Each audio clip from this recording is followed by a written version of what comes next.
everybody, it's Jody at the Bay Beach Wildlife Sanctuary, and I would like to talk to you a little bit about this bird right here.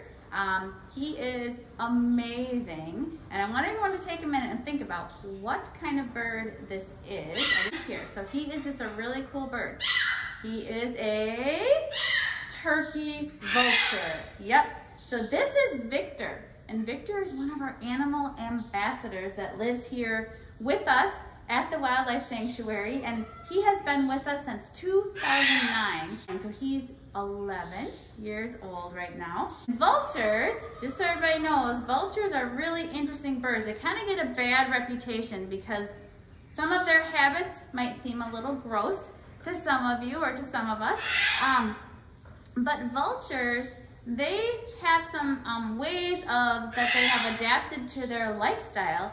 And one of the things that they do is they have to absorb heat with their black feathers. And so those dark feathers, those dark brownish black feathers that they have are really good at absorbing the heat from the sun. So they spend a lot of time, especially early in the morning, doing this with their wings.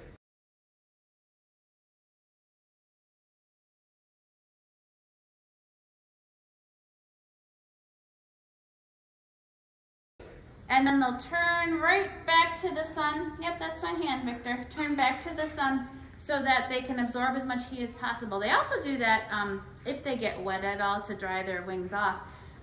The other thing they do is in the middle of the summer when it's really hot, if they get too hot, they will pee on their legs. They pretty much they release the liquid from their body onto their legs, and as it runs down their legs, it actually cools off their legs and the blood in their legs, and then that helps cool off their whole body temperature. And so it's a way of them keeping their body temperature under control.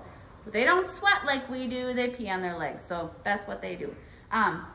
Another thing that vultures do that we might consider a little gross is that when they are nervous or scared, I'm sure a lot of you have experienced being nervous or scared of something, and you kind of get that like tingly feeling in your stomach or kind of that gripping feeling in your stomach.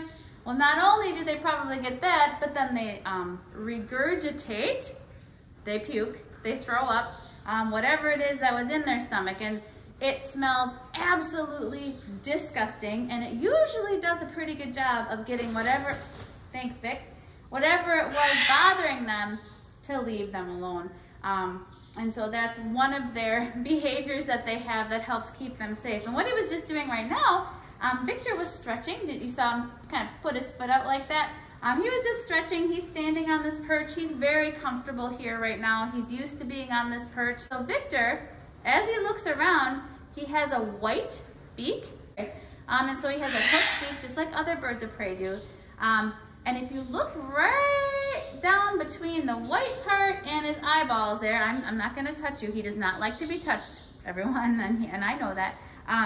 But he has a really large opening in his face, and those are his nares or his nostrils. Turkey vultures are really the only birds of prey that have a really good and well-developed sense of smell that we know of. And they use their well-developed sense of smell to help find their food. So back to their gross habits. Everybody knows maybe that vultures kind of have a bad reputation because of, you've seen lots of movies and cartoons and things like that where the vultures are circling around something that's dying or going to die, right? These guys eat dead stuff, that's true. The deader the better. And turkey vultures have an amazing immune system. They are eating stuff that most other animals, and especially human beings, would get so sick that you might die from it. But their immune system can fight off botulism and all kinds of other bacterial infections and all kinds of other diseases that these carcasses have, and they seem to be able to just consume that, and they seem to be fine. So their immune system is absolutely spectacular, and it has to be because of what they eat, because they eat whatever they can find to eat. So vultures are pretty amazing birds. Hi everyone, it's Kim, and in my hands I have a juvenile or young turkey vulture who right now is here for rehab.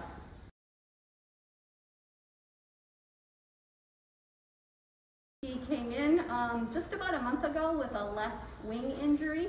We're hoping that wing is going to heal, and that next spring maybe he will be able to be released and go back out into the wild.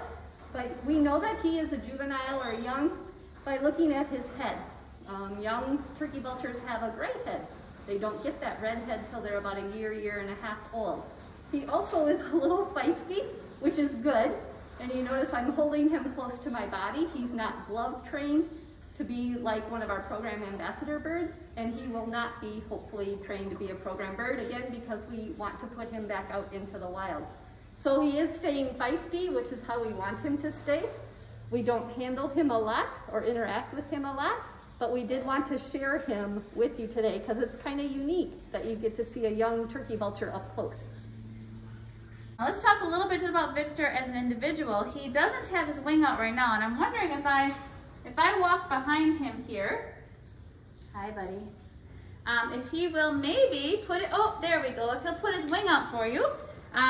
And I specifically said if he'll put his wing out for you. Can you put your wing out? Can you put your wing out for me? And he says no.